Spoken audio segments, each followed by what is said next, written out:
Okay guys, magandang tanghali ulit sa inyong lahat, no guys. Okay, at ito na naman po si Stephanies Vlog, nagbi-video. Okay, dito tayo sa 4 wheels na e-bike natin ngayon. Dito tayo magpo-focus. Sabagay, pare-parehas naman. Okay, meron lang tayong konting reminders para sa mga for safety din naman lahat na gumagamit ng mga ka-e-bike natin. Okay, safety reminders lang para sa lahat. Hindi lang para sa mga hindi lang para sa mga na gumagamit ng single, 3 wheels o 4 wheels. Safety reminders para sa lahat na gumagamit ng e-bike. Okay. Ito yung e-bike natin. Dito na lang tayo mag-focus. Okay, switch muna natin. Ito nga pala guys, yung tinatawag nilang 006F. Okay. Ayun. Guys, may electric fan pa siyang kasama. Okay. Okay. Guys, meron tayong tinatawag na ABC pagdating sa e-bike. Okay, kung sa mga hindi nakakaalam yon, tapusin niyo yung video na to para malaman niyo kung ano yung sinasabi naming ABC pagdating sa e-bike. Okay guys, ito makakatulong to sa everyday use nyo at pag-maintenance ng sasakyan.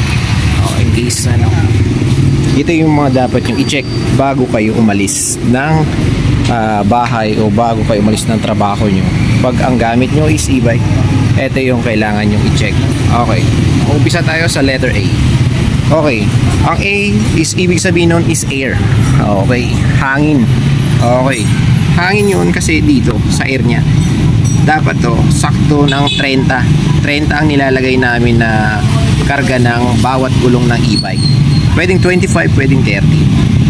Pero pag mga 4 wheels na ganito at tubeless na ganito, 30 talaga nilalagay namin ang standard. Okay, para kung sakali magkarga man kayo, may mga kasama kayo, lagi kayong safe, hindi tabingi yung takbo ng gulong. Okay, lalo na sa mga 3 wheels. Mas madalas kasing nangyayari yung sa 3 wheels, put ang kabila, yung kabila hindi. Okay, isa yun yung letter A. Sumunod ang letter B. Okay, sa letra ng B. Okay, B, meaning ibig sabihin ng B is yung brakes mo.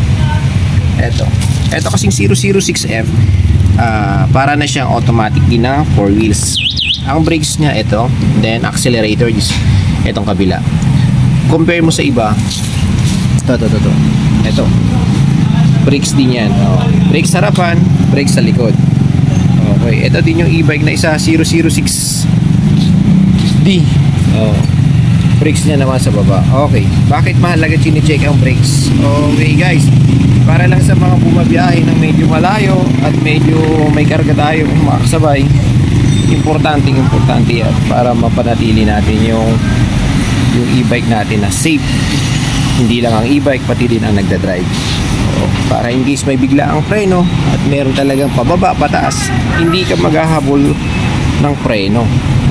Dapat laging chine-check din yan. Kung may nagme-maintenance ng e-bike nyo, mas maganda pa rin yun na may nagme-maintenance ng e-bike nyo, para at least na monitor yung brakes nyo. Kung mahina na, palalakasin.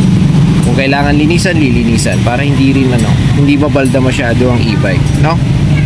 Pa-maintenance nyo yung e-bike nyo para at least na monitor kung kailangan na bang palitan o lahat-lahat, o kung manipis naman yung pads, okay kung papalitan.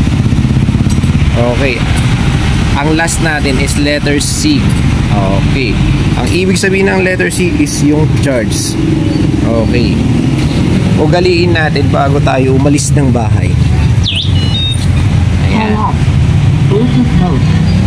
lagi kayong mag-check kung 100% na yung charge ng battery nyo para iwas abala tayo. Ayan, 100%. Hindi pa makita, hindi siya makita sa gilid. Okay, ayan, ito kasi 4 wheels to, diba? Tingin tayo sa kabila. Ito, yeah, check nyo lang lagi yung battery charge nyo. Lahat naman ng e-bike may panel board. Makikita mo naman dyan kung full charge ka o hindi. Pag ang charge mo is bumaba ka na ng pangalawa at alam mo medyo malayo-layo yung biyahe mo, kailangan munang mag-charge. Huwag mong isapalaran. Kasi yung iba makikita mo sa daan, nagtutulak. Diba? Abala pa yung para sa atin.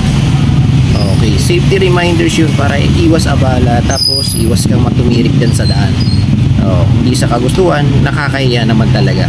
Ang ganda-ganda ng e-bike, nakabilis ka ng maayos, tapos bigla kang nagtutulak, pawis na pawis, di ba? Nakakahiya naman guys. Okay, kaya panatiliin natin laging naka-full charge ang e-bike. Okay. Lagi nyo check-in guys yung kanyang charge kung 100%. Kung alanganin na, wag nang ituloy biyahe, sumakay na lang muna sa iba. Okay, tricycle na lang muna, pwede naman din. Okay, yun yung tinatawag nating ABC guys pagdating sa e-bike. Malaking bagay yun guys, malaking tulong yun sa mga nag-e-bike. Once na nagta-travel kayo, iwas abala, iwas disgrasya, at lagi naman kayong safe. Basta yung tatlong yung lagi yung sinesafety, yung air, brakes, tsaka yung charge ng battery nyo. Okay,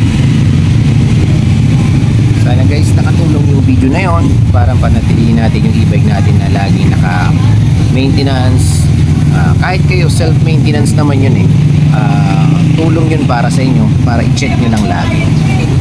Kung meron pa kayong idadagdag na mas maganda, may dadagdag doon na pang check, mas maganda, check nyo yung busina, okay, horn, okay naman yun.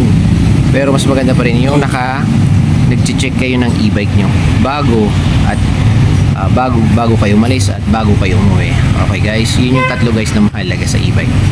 Okay guys, sana nakatulong yung konting reminders ko para sa pananatiling safe ang inyong biyahe araw-araw, pagpasok sa trabaho, pagpasok sa school. Okay guys, ride safe, power, peace out.